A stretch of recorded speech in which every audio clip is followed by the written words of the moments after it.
Bem,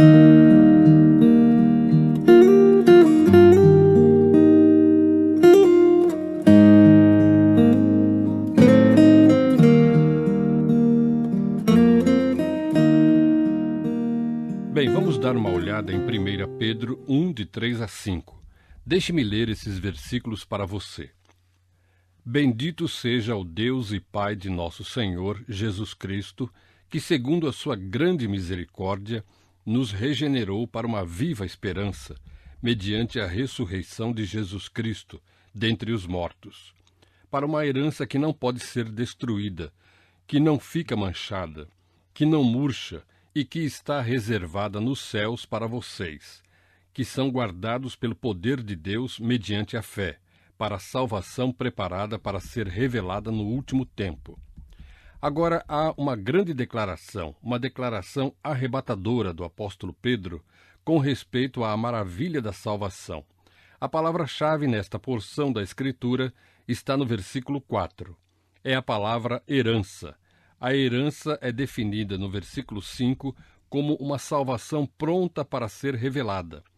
A sessão, então, nos chama para bendizer a Deus por nossa salvação eterna, e este é o cerne da adoração. Bendizer a Deus, adorar a Deus por nossa herança eterna. É realmente por isso que nos reunimos. É por isso que estamos aqui no dia do Senhor. É por isso que adoramos. Estamos louvando e agradecendo a Deus pela nossa salvação eterna. Era importante que Pedro começasse dessa maneira, escrevendo esta epístola, porque ele está escrevendo para cristãos dispersos, perseguidos.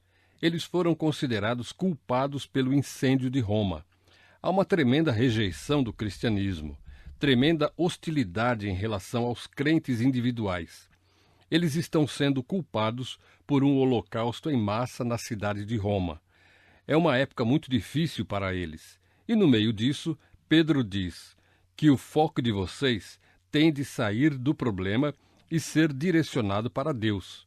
Parem de olhar para o que está acontecendo ao seu redor e comecem a olhar para quem está no comando lá em cima, ou seja, Deus. Assim, ao escrever para esses cristãos perseguidos, um pouco maltratados e hostilmente tratados, ele pede que louvem e pede que a adoração seja dada a Deus. Em vez de começar dizendo, eu quero lhes dar minha simpatia e eu entendo o sofrimento de vocês e uma espécie de coitadinho de mim, ele começa imediatamente chamando os crentes para louvar a Deus, o que é uma coisa tremendamente importante. No meio da adversidade, no meio das provações, no meio da tribulação, problemas, perseguição, hostilidade, decepção, ansiedade, aprender a louvar a Deus, a adorar a Deus. E se as coisas aqui estão desmoronando, tenha certeza de que as coisas lá em cima estão absolutamente seguras. Assim, embora você não possa ser o amigo do mundo, você é filho de Deus. Embora o mundo possa rejeitar você, Deus nunca fará isso.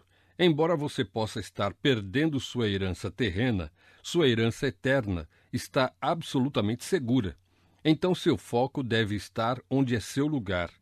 Essa é a mensagem dele. Toda a ideia deste hino de louvor é tirar a alma da dificuldade do presente para a adoração da grandeza do seu Deus. E Pedro os leva a se concentrarem em sua salvação eterna, que ele chama de herança. É essa salvação, diz ele no versículo 5, que está pronta para ser revelada no último tempo. Em outras palavras, a plenitude da salvação final do corpo e da alma e a presença de Jesus Cristo, da qual a salvação que eles têm e nós temos agora é apenas um tira-gosto. Ele diz para se concentrarem na glória eterna que está por vir, quando virmos a Jesus. Essa é a causa do louvor dele, e é isso que faz com que ele diga, bendito seja o Deus e Pai. Esse é um chamado para louvar, um chamado à adoração, ao Deus que nos concedeu a salvação. Agora, amado, na Igreja de Jesus Cristo, este deve ser continuamente o nosso tema tocante, e eu tenho de confessar a você, e eu derramei meu coração em oração nesta manhã, no culto anterior, que me assusta quando olho meu próprio coração e o coração do povo de Deus, para ver quão indiferentes nós somos dessa realidade da salvação. Como podemos banalizar a salvação? E você percebe que passará toda a eternidade para sempre e sem fim. E a ocupação de toda essa eternidade será louvar a Deus por sua salvação eterna? Você fará isso, e os anjos farão isso por causa do que Deus fez por você. Todos os remidos de todas as eras para sempre, sempre, sempre e sempre exaltarão e regozijarão e se alegrarão e louvarão ao Deus vivo pelas glórias e maravilhas da salvação que o ocuparão para sempre, sempre e sempre. Você nunca vai se cansar disso. Sua alegria nunca será diminuída. E mesmo assim, aqui na Terra, quando pensamos sobre isso, até bocejamos porque estamos tão familiarizados com isso. Que comentário sobre a degradação de nossa alma, não é mesmo?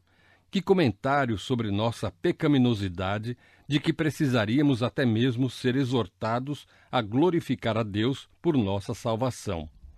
Para que precisemos ser instruídos e bendizer a Deus por uma herança eterna. Fala-nos da vergonha da nossa condição caída, de que essa não é a ocupação do nosso coração incessantemente. Como é que podemos chegar ao lugar onde tomamos isso como garantido? Como é que podemos chegar ao ponto onde já não nos ocupamos em permanente e constante louvor a Deus por nos redimir como outrora fizemos nas primeiras horas após a nossa conversão? Como podemos falhar em fazer algo que faremos para sempre e nunca falhar em fazer isso num estado perfeito? E a resposta é porque ainda estamos em um estado imperfeito. E é a nossa queda que nos faz tratar essa realidade conquistada com apatia, indiferença. Assim pode ser que Pedro, de alguma forma, nesta manhã, nesta hora de adoração, nos chame para provar um pouco o que vamos gastar para sempre, bendizendo a Deus por sua salvação eterna dada a nós, seus filhos, como uma herança. Agora, enquanto pensamos em adorar a Deus por nossa herança eterna, Pedro descreve para nós, nessa doxologia, os elementos dessa herança que provocam o louvor. Primeiro, a fonte de nossa herança, o motivo de nossa herança, os meios de nossa herança, a natureza de nossa herança e a segurança de nossa herança. Cada um desses e todos esses coletivamente devem receber louvores de nossos corações. Primeiro, vamos notar a fonte de nossa herança. Bendito seja o Deus e Pai de nosso Senhor Jesus Cristo. O próprio fato de estarmos bendizendo a Deus, que é o Pai de nosso Senhor Jesus Cristo, o próprio fato de o estarmos adorando e o louvando, indica-nos que Ele é a fonte. O Deus que é o Pai do Senhor Jesus Cristo, o único Deus verdadeiro, o Deus Todo-Poderoso, o Deus do Antigo Testamento, o Deus verdadeiro e vivo, o único Deus, o Deus que disse, eu sou, o Deus que disse, não há outro Deus além de mim, o único Deus verdadeiro que veio ao mundo na forma do Senhor Jesus Cristo e que é, portanto, um com o seu próprio Filho. Esse é o verdadeiro Deus que é a fonte de nossa herança. A beleza desse nome, o Senhor Jesus Cristo, é que resume toda a verdade redentora, toda a plenitude redentora. O Deus que é a fonte de nossa salvação é o Deus que é um em essência com o Senhor, o soberano Jesus, o humano, o encarnado, Cristo, o Rei ungido, aquele que veio para nos redimir. Assim, a fonte de nossa herança não é outro senão o verdadeiro Deus, o Deus que é revelado em seu Filho, o Senhor Jesus Cristo. Ele é a fonte. E isso é para dizer que a salvação que recebemos, Ele nos deu. Observe, por favor, no versículo 1. Pedro diz a aqueles que residem em vários países, como estrangeiros, que eles são eleitos. Versículo 2. De acordo com a presciência de Deus o Pai. E Pedro lembra a seus leitores e a nós que somos o que somos em Cristo, porque Deus, como a fonte, nos escolheu. Tivemos uma série maravilhosa nas noites de domingo que falava sobre sermos eleitos por Deus. Ele é a fonte da nossa herança. Deus em sua benevolência, Deus em sua bondade, Deus em seu amor, Deus em sua soberania, escolheu você e me escolheu para sermos os destinatários da salvação eterna. Não posso oferecer a Ele uma vida de louvor em resposta a isso? Qual foi o motivo? Por que Ele fez isso? A segunda coisa que quero que você veja é esse motivo. E nos diz, no versículo 3, Bendito seja o Deus e Pai de nosso Senhor, Jesus Cristo, que, segundo a sua grande misericórdia, nos regenerou. E assim por diante, e para obter uma herança e uma salvação pronta para ser revelada no último tempo. Foi a misericórdia que fez isso. Ela saiu do coração de Deus porque ele tem um atributo chamado misericórdia. O texto de Tito 3,5 diz basicamente a mesma coisa, que foi segundo a sua misericórdia. Ele nos salvou mediante o lavar regenerador e renovador. Efésios 2 diz a mesma coisa, mas Deus, sendo rico em misericórdia, por causa do grande amor com que nos amou, e estando nós mortos em nossas transgressões, nos deu vida juntamente com Cristo. Pela graça vocês são salvos. E podemos ser gratos porque o eterno Deus tem como um atributo a misericórdia. O que é misericórdia? Bem, misericórdia é uma palavra que faz referência à condição de uma pessoa, condição miserável, lamentável de uma pessoa. Centra-se na condição de um indivíduo. É por isso que, por exemplo, em Marcos 10, você tem uma pessoa vindo a Jesus e dizendo, motivado pela miséria física, Senhor, tem o quê? Misericórdia de mim.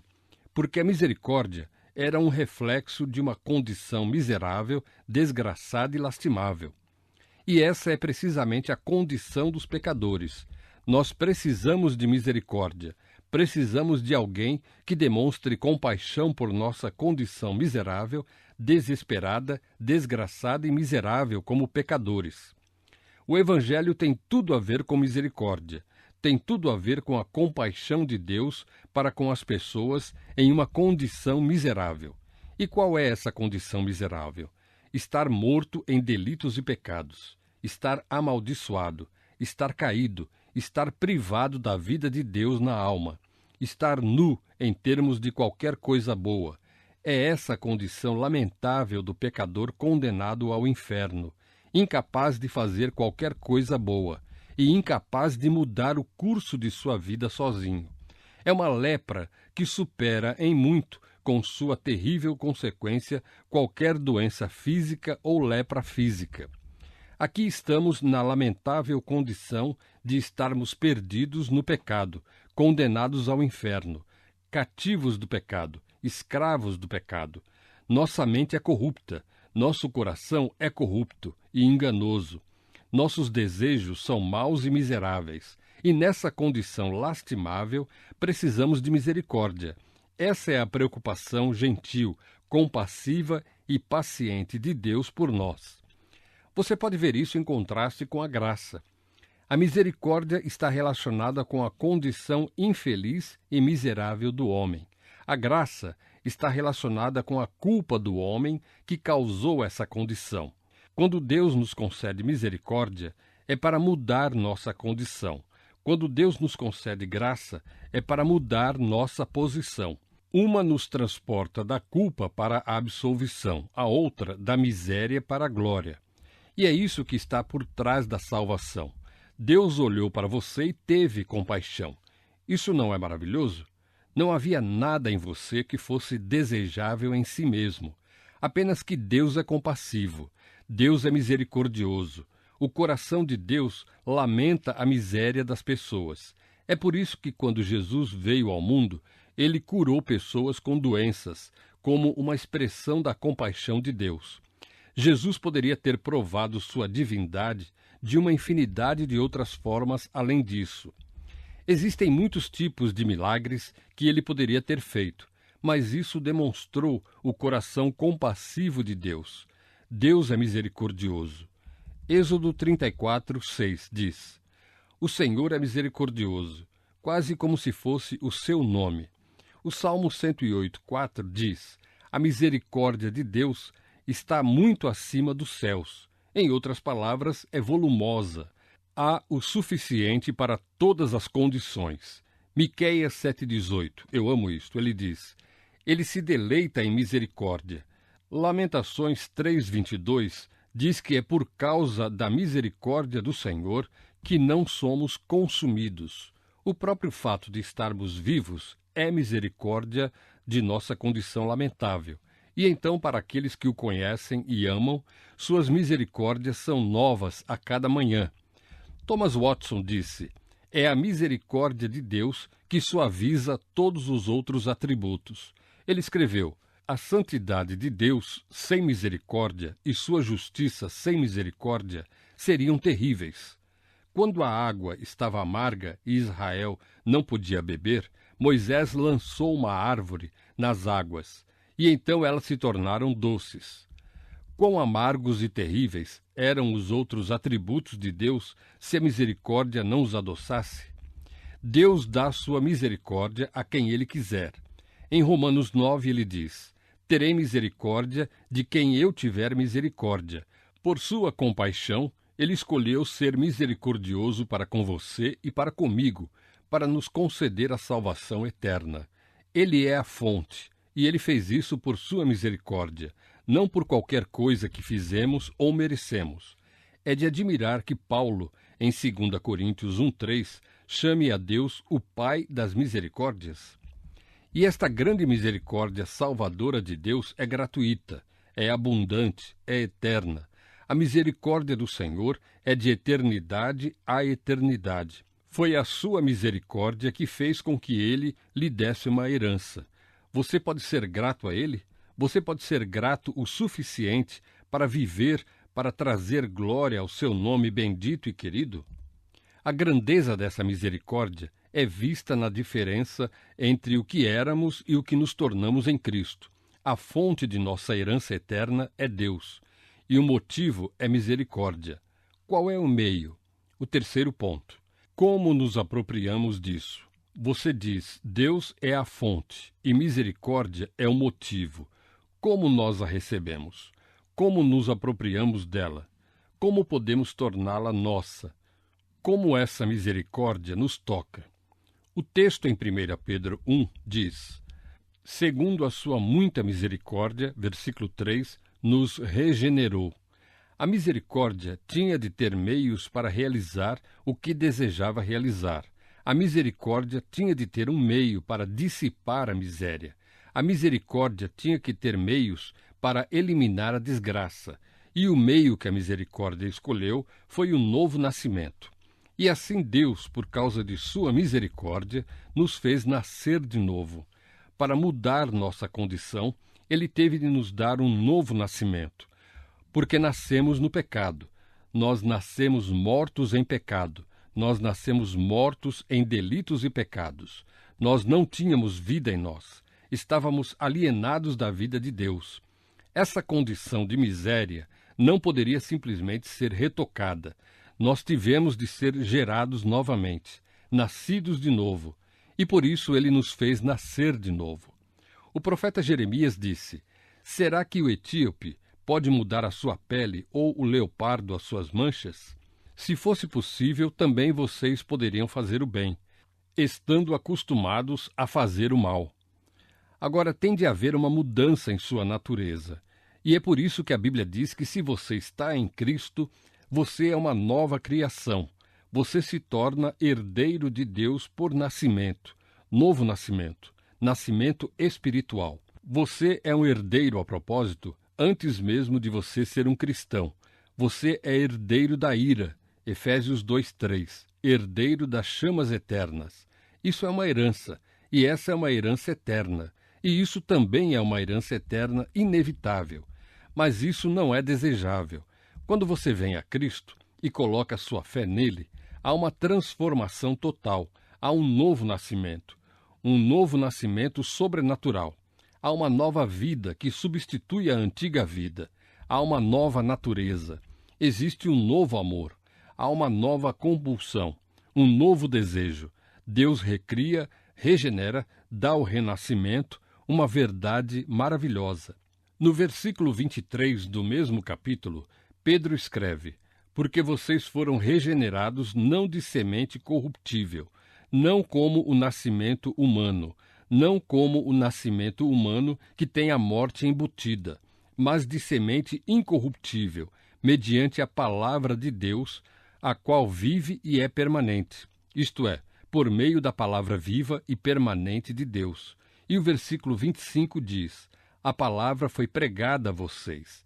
Pela graça de Deus, a palavra foi pregada. Você ouviu a palavra. Deus ativou a fé em sua vida. Você creu. E você nasceu de novo por uma semente imperecível que nunca morrerá. Esse é o novo nascimento.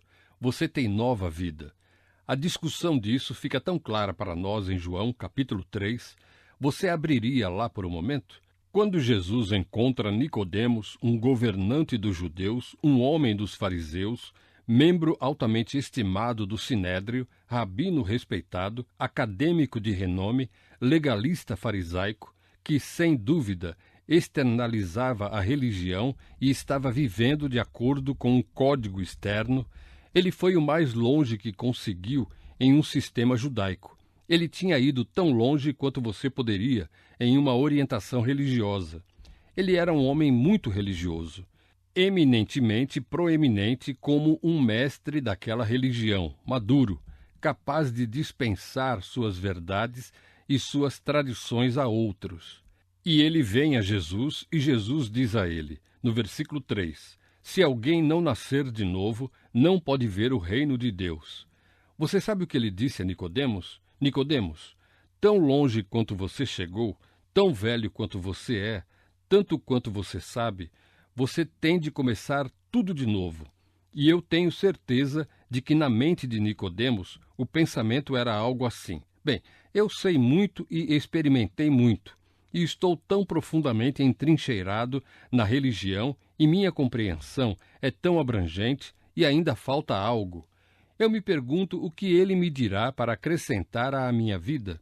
E Jesus de fato diz, não acrescente nada, largue tudo e comece tudo de novo. Incrível! Desfaça-se de tudo, livre-se de tudo. De fato, Jesus disse que as prostitutas, que eram profanas e imorais, estavam mais próximas do reino do que os fariseus. Surpreendente. As prostitutas não tinham religião alguma para se desfazer. Nicodemos tinha. Ele estava em um grupo que acreditava que você era salvo por obras. Isso é uma maldição. E Jesus estava dizendo a ele, de fato, comece tudo de novo, nasça de novo. Isso é o que Deus quer fazer na vida do pecador quando coloca sua misericórdia sobre aquele pecador. Isto é salvação, é um novo nascimento.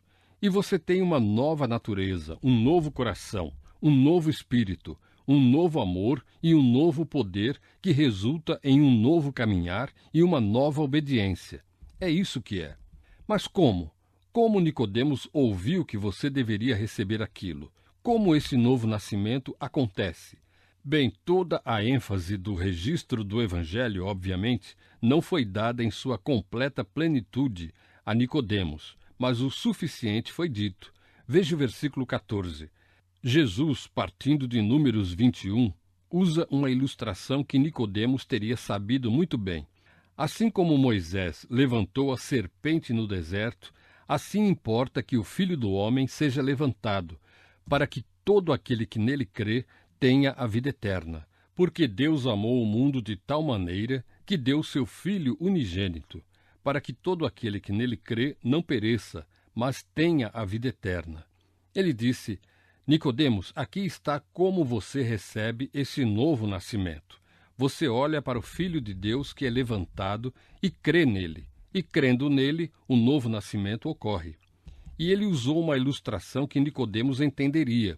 É como aconteceu no deserto, em Números 21. Você se lembra que por causa da rebelião e por causa da impiedade, da infidelidade dos israelitas, Deus enviou cobras para mordê-los, cobras venenosas. As cobras venenosas os estavam mordendo.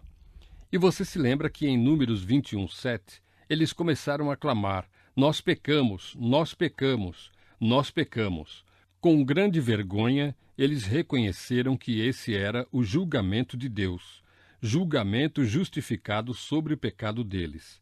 E então Deus disse: tudo bem, coloque um mastro com uma serpente no poste e diga a essas pessoas que se elas olharem para a serpente, elas serão curadas. Olhar para aquela serpente reconhecia o pecado deles e reconhecia o desespero de sua condição e reconhecia que Deus havia providenciado meios para libertá-los das serpentes. Era um desvio do pecado e reconhecimento de que Deus havia levantado um meio de libertação. E Jesus está dizendo a Nicodemos: se você quer um novo nascimento, abandone seu pecado e diga em seu coração: nós pecamos, nós pecamos, nós pecamos. E olhe para os meios que Deus elevou para lhe trazer libertação. Desta vez, não um poste de madeira, nem qualquer tipo de poste, mas uma cruz, e não uma serpente, mas o Filho de Deus. Era um desvio do pecado para ser o Salvador, e a libertação não era uma libertação física das serpentes, mas uma libertação espiritual da serpente, Satanás, a serpente. Nicodemos teve de reconhecer que a religião que constituía sua vida não passava de uma mordida de cobra da qual ele precisava ser curado. Como se conhece o novo nascimento? Ao olhar para o Filho de Deus, levantado numa cruz, e crer nele. E assim Jesus cortou a própria essência da justiça de Nicodemos e disse: com efeito, o que precisamos ouvir, que somos novamente gerados pela fé em Cristo. Esse é o novo nascimento. Agora vamos voltar para 1 Pedro. Pedro diz que o meio pelo qual recebemos a misericórdia de Deus, que nos dá a herança eterna, é o novo nascimento. E o novo nascimento se torna nosso através da fé em Cristo. Ele diz isso: somos nascidos de novo para uma herança viva através da ressurreição de Jesus Cristo dentre os mortos. Eu desejo, amado, que tenhamos tempo de aprofundar no novo nascimento com mais detalhes. A Bíblia tem muito a dizer sobre isso. Em 1 João 1,13, ali diz que o novo nascimento procede da vontade de Deus, não da vontade do homem. O novo nascimento vem pela vontade e poder de Deus. Como vimos em João 3, é a obra do Espírito Santo. Nós nascemos do Espírito. É também a obra da palavra, a lavagem da regeneração pela palavra. Ela muda o novo homem, dando-lhe uma nova natureza. Ela faz dele uma nova criação. Tiago diz que nos tornamos as primícias entre suas criaturas, uma nova criação. O novo nascimento é irreversível. O novo nascimento é eternamente, gloriosamente triunfante, imutável.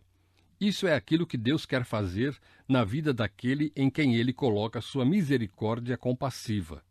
Stephen Charnock escreveu naquele grande clássico sobre a existência e atributos de Deus e disse: a regeneração é uma mudança universal de todo o homem. É tão grande em nos renovar como o pecado estava nos desfigurando.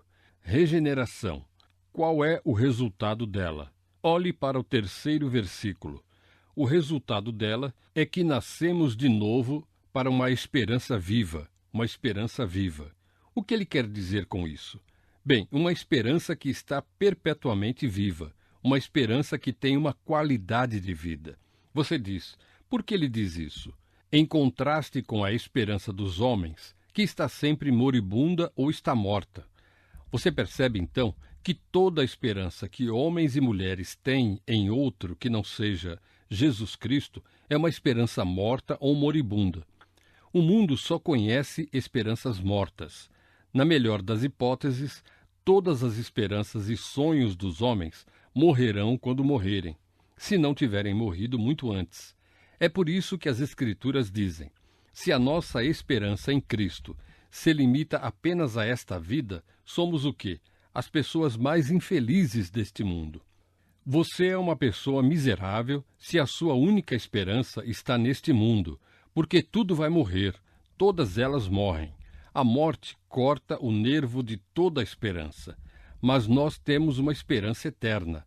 Nós temos uma esperança viva, uma esperança que nunca morre. Uma esperança que chega à completa e total, final e gloriosa realização eterna. Essa é a nossa esperança. Uma esperança, como Pedro diz em 2 Pedro 3,13, nós, porém, segundo a promessa de Deus, esperamos novos céus e nova terra. Essa é a nossa esperança, uma esperança eterna. Essa é a esperança que nos sustenta. Essa é a esperança que Deus, em sua maravilhosa graça e por meio de sua maravilhosa promessa, cumprirá. E é isso que faz com que Paulo diga: para mim, o viver é Cristo e o morrer é o quê? É lucro. Como pode ser lucro morrer? Como isso pode ser verdade? Por que então sua esperança se torna realidade? Morrer é lucro. Obtém-se a visão gloriosa de Deus, obtém-se a presença glorificada de Jesus Cristo, obtém-se a plena e ininterrupta, desimpedida comunhão e gozo com Deus. Cristo, o Espírito Santo, os anjos e os santos. A morte é um lucro porque ganhamos um espaço no esplendor glorioso do céu. E a morte é lucro porque ganhamos a comunhão e o serviço completos e sem reservas que Deus nos designou. Morrer é lucro porque ganhamos a perfeição da santidade eterna, a perfeição eterna, a justiça eterna, a libertação do pecado. Morrer é lucro porque ganhamos a realeza, a honra, a glória do céu. Nós ganhamos os prazeres que estão para sempre em sua mão direita. E assim, William Gurnall diz que a morte não é algo que um cristão teme. De fato, ele diz, a esperança é a mortalha do santo, onde ele se envolve quando deita seu corpo para dormir na morte. Esperança. Esperança para a ressurreição do espírito. Esperança para a ressurreição do corpo. E o que nos dá essa esperança? De volta ao versículo 3. É mediante a ressurreição de Jesus Cristo, dentre os mortos. O meio, então, de recebermos esta herança é o novo nascimento, que nos dá esta esperança viva na vinda daquela herança. E essa esperança é construída sobre a ressurreição de Jesus Cristo dentre os mortos. Em João 14,19, Jesus disse: porque eu vivo, vós também vivereis. Jesus disse: eu sou a ressurreição e a vida. E que coisa maravilhosa! Ele então provou isso ressuscitando Lázaro dos mortos para demonstrar que de fato ele o era. E ele disse: todo aquele que crê em mim nunca morrerá. Em 1 Coríntios 15:17, o grande capítulo da ressurreição, ali diz: e se Cristo não ressuscitou, é vã a nossa fé, e ainda permaneceis nos vossos pecados. É isso. E se a nossa esperança em Cristo se limita apenas a esta vida, somos as pessoas mais infelizes deste mundo. Mas Cristo saiu da sepultura, pegou a chave e abriu a porta da casa do tesouro da esperança. A ressurreição de Cristo, então, é a coroa de sua obra expiatória. Ele nos mostra que em sua morte cancelou os pecados do mundo, satisfez a justiça de Deus, conquistou a morte e assim nossa esperança é uma esperança viva. Ele saiu dentre os mortos para nos dar a mesma vida, incorruptível, para que pudéssemos ter uma esperança viva, uma esperança que nunca morre. E tudo isso é nosso por meio do novo nascimento, por meio da regeneração, do poder transformador de Deus. Assim a herança, então, tem Deus como fonte, a misericórdia como seu motivo e o novo nascimento como seu meio. Vamos ver sua natureza. Isso é tão maravilhoso. O versículo 4 diz que através do novo nascimento obteremos uma herança que é 3 coisas: indestrutível, imaculada e que não murcha. Causa-nos grande alegria saber que temos uma herança que, antes de tudo, é indestrutível. Aphthartos significa basicamente não corruptível, não sujeita a falecer, ou não sujeita a decair ou falecer. Mas, além disso, esse termo tem sido usado na linguagem secular, no grego secular, para falar de um conceito muito interessante, e que é referir-se a algo que não foi destruído por um exército invasor. Não foi destruído por um exército invasor. Esse é um pensamento interessante. Se você levar esse pensamento de volta ao Antigo Testamento, você se lembrará de que quando Deus deu a Israel sua herança foi a terra de Canaã. Lembra-se disso? A terra de Canaã era a herança de Israel. Eu te darei esta terra, a terra que flui leite e mel, e assim por diante. Eles tinham, então, uma herança terrena, mas muitas vezes essa herança terrena, Canaã, foi saqueada pelos exércitos invasores, saqueada pelos inimigos, devastada pelos inimigos. Somente a cidade santa, Jerusalém, foi devastada e posta ao chão pelo menos 17 vezes diferentes ao longo da história. E pode haver um sentido em que essa palavra é enriquecida para nós se você a entender nesse tipo de ligação, que a herança do Antigo Testamento, a terra de Canaã, uma herança terrena dada a Israel, foi saqueada, devastada, destruída e posta ao chão.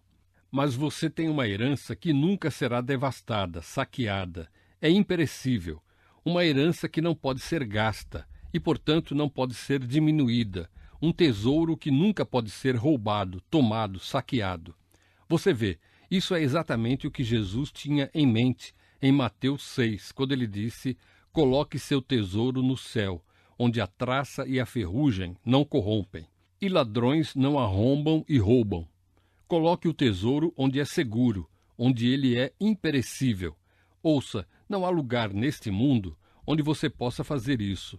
Você acha que está coberto, tem seu tesouro aqui e ali, e tem seus bens, suas contas bancárias, e seus títulos, e suas ações e certificados, e o que mais você está armazenando. Tudo isso é perecível, e se acontecer de essas coisas sobreviverem a este mundo, até que você morra, tudo perecerá quando você morrer, porque você não será capaz de reivindicar nada disso. Todas as pessoas que você ama vão brigar por isso. E então, quando eles forem, eles deixarão tudo para o próximo grupo. Mas o tesouro que Deus nos deu na eterna herança da salvação, a ser revelada ainda no último tempo, como nossa gloriosa e completa salvação, é um tesouro que nunca será devastado por um inimigo, nunca será tocado por um exército invasor, nunca será tomado por um ladrão, nunca será comido ou enferrujado, não pode ser tocado. A segunda palavra é imaculada. Amiantos significa sem mácula, não poluído, sem mancha, pecado, mal, decadência. Tudo neste mundo está corrompido, tudo neste mundo está manchado, tudo neste mundo foi tocado pelo pecado. Tudo neste mundo, você entende isso, está com defeito, tudo. Tudo falha. É por isso que a Bíblia diz em Romanos 8, toda a criação geme esperando por sua adoção, esperando pela gloriosa manifestação dos filhos de Deus. A criação está manchada, está corrompida, a lepra moral que corrompeu tudo neste mundo. Eu me refiro a tudo. Nós vivemos em um mundo poluído, nós respiramos ar infestado e infectado, e o transmitimos para tudo que tocamos. E a poluição não é poluição, e a infecção não é AIDS, é pecado, é pecado. Toda a herança terrena está contaminada. Mas há uma herança que não está. Tudo de bom desta terra é estrume, lixo, esterco para Paulo, mas não aquele tesouro que é a justiça de Jesus Cristo. Ele diz em Filipenses 3, de 7 a 9, essa é uma herança que não é manchada nem corrompida de forma alguma. Que maravilha! Tudo que você tem nesta vida está corrompido. Seu carro novo vai enferrujar, sua nova casa vai envelhecer e se deteriorar. Até o dinheiro que você esconde em algum lugar será vítima de uma economia em mudança, ou seu maior tesouro pode ser roubado de você. Tudo acaba, tudo decai, tudo corrói, tudo corrompe, mas não aquilo que você coloca no céu. Onde está seu foco? Cadê seu tesouro? Você está acumulando tudo lá em cima para aumentar a alegria dessa salvação eterna? Ou você é tão tolo a ponto de colocá-lo naquilo que está contaminado? O terceiro termo que ele usa é não murcha. A versão revista e atualizada o traduz como imarcessível. É a palavra imarcessível. É basicamente usada de flores que decaem, murcham e morrem. E nos sugere aqui que temos uma herança que nunca perderá sua beleza sobrenatural. Isso nunca vai desaparecer, nunca envelhecerá. Você vê, o reino dos céus não tem elementos decadentes, não tem pecado, nada perece, nada é sujo e nada desaparece. Todos os golpes do tempo não podem tocá-lo, porque está em um lugar intemporal. Toda a mancha do pecado não pode tocá-lo, porque está em um lugar sem pecado. Pedro diz que quando o Supremo Pastor aparecer, nós receberemos uma coroa de glória que é imarcessível, imarcessível. Ah, que maravilha, que maravilha! E por causa de nossa herança, que nunca pode ser destruída, manchada e murchar, Pedro diz que devemos nos alegrar, devemos bendizer a Deus, devemos adorar a Deus. O último e rico ponto que Pedro apresenta é a segurança de nossa herança. Você sabe, você diria a si mesmo, bem, seria maravilhoso se pudéssemos desfrutar dessa herança, se pudéssemos realmente nos regozijar e bendizer a Deus. Mas temo que possamos perdê-la. Como sabemos que não vamos perdê-la? Como sabemos que alguém não vem e atira? Como sabemos que não pode ser saqueada ou roubada? Pedro quer responder isso. Ele quer que desfrutemos da herança sem esse medo. Assim, no versículo 4, no final do versículo, ele diz, reservada no céu para vocês. Você entendeu? Alguém poderia dizer. Você sabe, alguém pode entender isso. O que acontece se sob esta perseguição e sob essa hostilidade e sob essa rejeição e sob as dificuldades do tempo em que estou vivendo, o que acontece se de alguma forma eu cair em pecado e eu perder isso e alguém conseguir isso? E assim Pedro diz que está reservada no céu para você. A palavra reservada significa guardada. Está guardada no céu. E a ideia na verdade, é um particípio passivo perfeito aqui. Significa que a herança já existente está atualmente sob guarda no céu, atualmente sendo e continuamente sendo guardada para você. Uau! E onde está sendo guardada? No céu. Esse é um lugar seguro? Esse é o lugar mais seguro que existe. O lugar mais seguro que existe. Esse é o lugar onde a traça e a ferrugem não corrompem, e onde os ladrões não arrombam e roubam, disse Jesus. Esse é o lugar mais seguro que existe. Você se lembra em Apocalipse 21, 27, que diz sobre o céu: nela não entrará nada que seja impuro, nem o que pratica a abominação e mentira, mas somente os inscritos no livro da vida do Cordeiro. Ei, ninguém vai entrar lá e pegar seu tesouro, nem Satanás, nem demônios, nem ninguém. Em 22:14, bem-aventurados aqueles que lavam as suas vestes, para que tenham direito à árvore da vida e entrem na cidade pelos portões. Fora ficam os cães, os feiticeiros, os impuros, os assassinos, os idólatras e todo aquele que ama e pratica a mentira. Eles não estão lá em cima, eles estão fora desse reino, desse domínio. O céu nunca conhecerá qualquer invasão. O céu nunca conhecerá qualquer despojo do seu tesouro.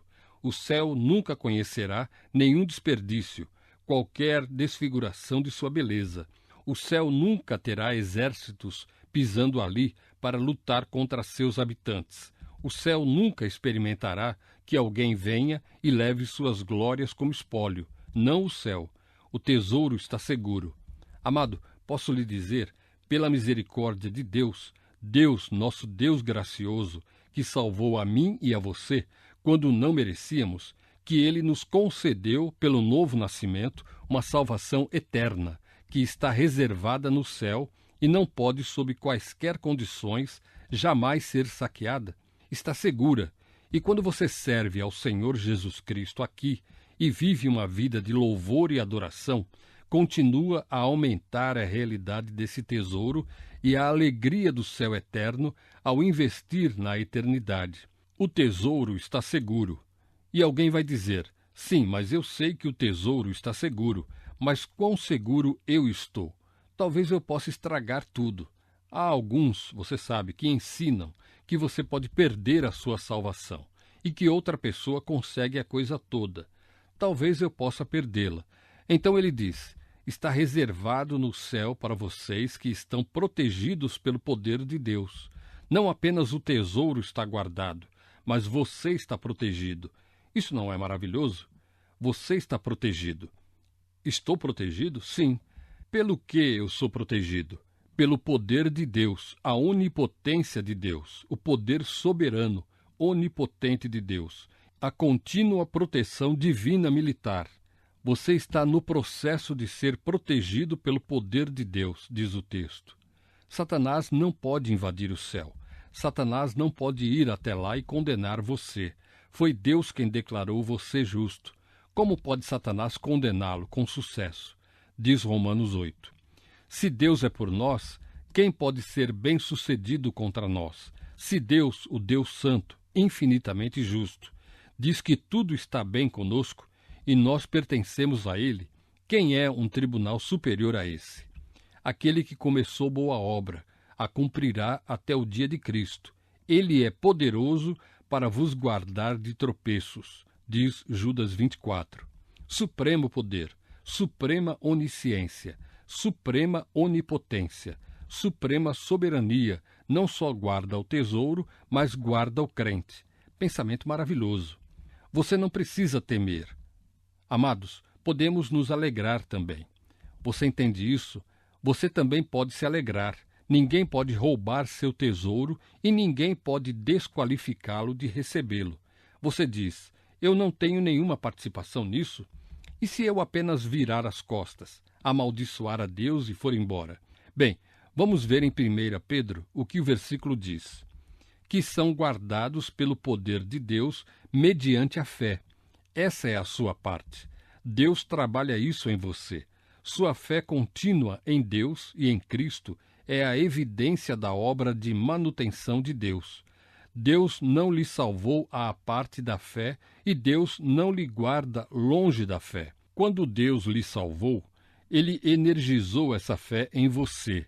E quando lhe guarda, Ele energiza essa fé. Portanto, somos mantidos pelo poder de Deus e o poder de Deus opera por meio de nossa fé. É um pensamento maravilhoso. A fé é estimulada, diz Lenski, o comentarista luterano, a fé é inflamada, preservada e fortalecida apenas pela graça. Até mesmo a fé é pela graça. A graça, diz ele, alcança o coração e a alma e produz efeitos espirituais. Rapaz, isso é maravilhoso. Assim, enquanto você tem, por um lado, Deus em seu poder, fechando a boca dos leões e protegendo Daniel, você tem a fé de Daniel em seu auge. Os dois sempre andam juntos. Eles sempre andam juntos. A proteção do poder onipotente e a perseverança da fé. Não é separado da fé, é por meio da fé. De modo que o verdadeiro crente não é apenas protegido por Deus, mas recebe uma fé sustentadora e perseverante. Como eu disse antes, você não foi salvo à parte da fé e não é mantido à parte da fé. Você foi salvo pela fé e é guardado pela fé. É por isso que é tão ridículo as pessoas dizerem que você pode ser cristão mesmo que não creia. Não é assim. Deus não protege você por meio de um ato soberano independente de qualquer coisa que você faça. Ele o salva através do ato soberano ao ativar pela graça a sua fé, para que você continue crendo. Amado, o que Deus nos deu e pelo que devemos adorá-lo? Pedro diz que ele nos deu uma herança eterna. Ele nos deu uma salvação prestes para ser revelada no último tempo. O que ele quer dizer com isso é que ainda não entramos na sua plenitude, ainda não experimentamos tudo o que existe. Ela ainda aguarda a revelação, obviamente, de Cristo em toda a sua glória, que vem no último tempo. Temos um gostinho agora, mas não a plenitude. Mas Deus a concedeu.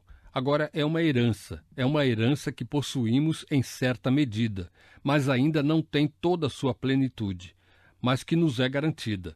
Deus é a fonte, a misericórdia foi a razão. E isso é tão maravilhoso porque Ele a deu para nós, não porque merecemos. Então não temos de continuar fazendo por merecer para mantê-la. Ele nos deu porque éramos tão miseráveis que teve compaixão de nós, e não importa o quanto ficaremos infelizes depois disso. Nunca seremos tão infelizes como antes disso. E assim ele continuará a ter essa mesma compaixão, e sua misericórdia será nova a cada manhã.